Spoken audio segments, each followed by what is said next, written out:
What is up? Thanks for being here. We're going to take a look at every single starting pitcher from the full season affiliates from this evening, starting with Zebby Matthews. Kind of the story of his outing, this is his second start for St. Paul on the season, was that he had a hard time putting guys away when he really needed to. We're going to take a look at a couple of full plate appearances he had that weren't necessarily the biggest impact of the game, but I think they impacted his outing the most. He gets ahead of a guy 0-2, then just really struggles to finish him off. I will say both these hitters we're going to look at are having really good seasons for Omaha, so keep that in mind as well. And again, this was Zebby Matthews' second AAA start. So he fails to finish him off. Guy kind of fights off some pitches. Of course, Zebby with 3 balls, he's not going to walk this guy, so he's just pumping fastballs. Deshaun Kersey Jr., usually a center fielder, not used to how the ball cuts in a corner outfield spot as much. Probably would tell you he catches that 9 times out of 10. Unfortunately, missed it. And then this plate appearance, I think this was a 10-pitch plate appearance. Zebby falls behind this guy, pitches his way back in, and then just a ton of foul balls. Zebby Matthews gave up 9 hits and 4 runs over 4 innings. Did not walk a guy, of course, because he's Zebby Matthews. Struck out 4, 69% strikes. Again, his second AAA start. They get the out here, so he ends up winning the battle. But that's sort of the story of his outing was 84 pitches in 4 innings. So just had to really labor out there. They made him work. You can see a 6-pitch mix topping out at 97.5 for Zebby Matthews. So there is still plenty to be positive about. 15 swinging strikes, too, in this outing, which is really nice. You see there's a really even distribution between some of those pitches. So the end line we'll take a look at, but there were some good takeaways from Zebby. Cory Lewis, great to see him kind of gaining traction again. The Twins minor league pitcher of the year last year. Here he is for the Wind Surge. 5 innings, 2 runs, 6 strikeouts tonight for them. His 7th AA start. Most innings pitched of this season, 5 innings. So again, started off the year on the injured list, had to rehab a bit, get back. He's still building up arm strength, so finally completes 5 innings in an outing here. He's not going to live up to his amazing season last year where, again, he won the Twins minor league pitcher of the year. But it would be pretty cool to see in the second half him really get things going, and he looked great tonight. This pitch, he can make some guys look foolish because his fastball is not that hard, but if they're not expecting it, stuff like this happens. Hit the umpire. And Andrew Cassetti did a nice job making that throw over to first. Moving on to Cedar Rapids, Connor Prielipp. Holy smokes, does he look good. This was his first outing back with Cedar Rapids. So technically his rehab assignment is over, but still being very carefully handled. Only pitched 2 innings tonight, but no runs and no walks. 4 strikeouts for Connor Prielipp in his 2 innings. Topped out at 96. 6 shutout innings, no walks, and 13 strikeouts so far in his 3 outings. Again, they're not letting him throw much. He's been injured a ton. But 13 strikeouts in 6 innings for Cory Lewis so far this season. And then Charlee Soto pitched for Fort Myers. How much fun is this night of pitching? This is just a display of the pitching pipeline. He had that guy doing the hammer throw. 4 innings, 2 runs, no walks, 4 strikeouts for Charlee Soto. 38 of his 50 pitches were strikes, so he's very efficient. 97 miles per hour he topped out at, and he's just looking so much more comfortable, so much more mature. Borderline bored out there, which is a big difference from how kind of fidgety and kind of hyped up he looked earlier this season, which is understandable. I knew he was still a teenager, but I totally forgot he doesn't even turn 19 until the end of next month. So insane how young Charlee Soto is. And the amount that he's thrown in the Florida State League this season. Has had a good July, a 2.77 ERA this month with 16 strikeouts and 13 innings pitched. Again, here's the starting pitching rundown from across the system. Zebby Matthews, Cory Lewis, Connor Prielipp, and Charlee Soto. Again, just what a fun night and what a fun display of the pitching pipeline. Some of these lines that they had tonight don't completely slap you in the face and jump off the page, but even Zebby, who didn't pitch particularly well, especially for his standards, I'm sure he doesn't feel good about his outing from tonight, but there's still a lot of good takeaways. Again, he missed a lot of bats. It's good to keep in mind, too, that Zebby started this year with the Colonels in High A. He's moved all the way up to AAA. He's going to learn, these AAA hitters are going to teach him some stuff, and he's going to learn, oh, okay, I can't do that. up here.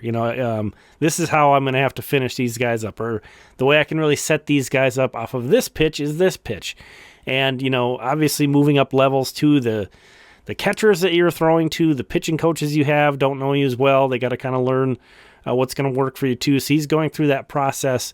And it's going to be a challenge a little bit for him. This is why you don't see a lot of guys jump 2 levels within the same season like Zebby has. The 84 pitches is maybe the big takeaway from him. He got to throw 84 pitches to AAA hitters, and now they get to analyze that. Again, Cory Lewis, just seeing him back in the mound, and Connor Prielipp, so great. So impressed with Charlee Soto. Not as much going on the hitting side, but Luke Keeschall did hit a home run. There was a couple other impressive performances for the Windsurge on the hitting side, but I wanted to make sure to call that out because he's been so good, even kind of catching fire of late. Once again, played first base this evening. Guy who's been a little banged up. He's mostly DH this season, playing the field more. But I find that very interesting because he's mostly a second baseman with some center field mixed in. So him playing first base, which is kind of a big hole in the system, but at the same time, not, that's lower on the defensive spectrum.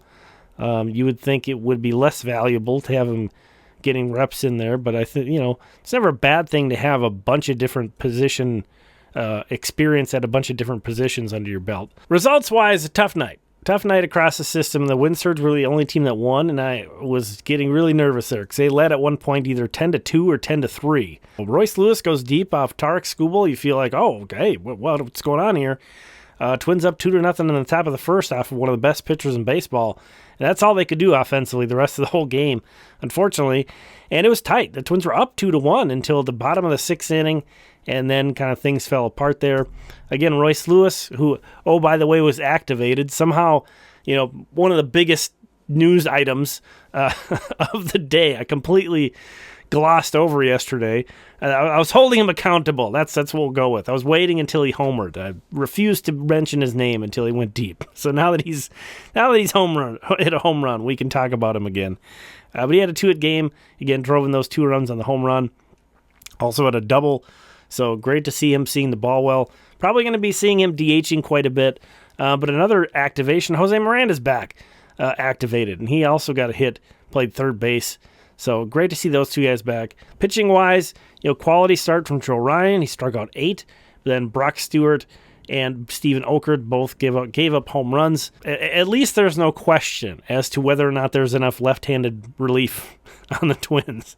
They're making it completely obvious. Maybe that's a good thing. You don't have to question, can we get by with these 2 guys? No, I don't think you can. I think the Twins at the very, very least are going to have to try to get a left-handed reliever above those guys. Overall, I'm not really concerned about the bullpen. Brock Stewart's, it's a rough outing. His velo was way down, but I think this was his second outing since being activated from the IL. So, we'll kind of wait and see. Another topic I want to talk about is draft signing. So the draft was recently. All these guys are getting to sign their bonuses. The deadline for that is August 1st, I believe, and the Twins have not signed Kalen Culpepper, their first-round pick, yet. It's not really any cause for panic or anything like that. They do have, again, until the 1st to sign him. I believe he is one of 5 first-round draft picks who are unsigned, so it's not like he's the only guy left there, but it doesn't feel great that he's out there. But at the same time, I have a hard time believing there's any kind of concern that a deal is going to get done. He was, I don't want to paint him as a reach, but I bet you Kalen Culpepper and his camp were 21 was a high end of where they were thinking they would go. We'll put it that way. So I can't imagine his bonus expectations are unreasonable. We'll put it that way. But we do have everybody else here from the first 10 rounds, which is kind of the bonus pool rounds. I have those listed. Dason Hill, the only guy going over slot, which really isn't a surprise at all because he was a high school guy, so he had the leverage of, well, if you don't pay me X amount, I'm just going to go to college and get back in the draft after a great college career and make a bunch of millions of dollars then. So they did pay him $2 million, so over slot from what he was on, but then they kind of balance it out by literally the entire rest of the class so far, minus Culpepper, has come in under slot. And that has allowed them, to pay Michael Carpenter, who was the junior college pitcher of the year out of a Wisconsin junior college last year, left-handed pitcher. I don't think it was a slam dunk at all that Michael Carpenter was going to get signed, and they got it done.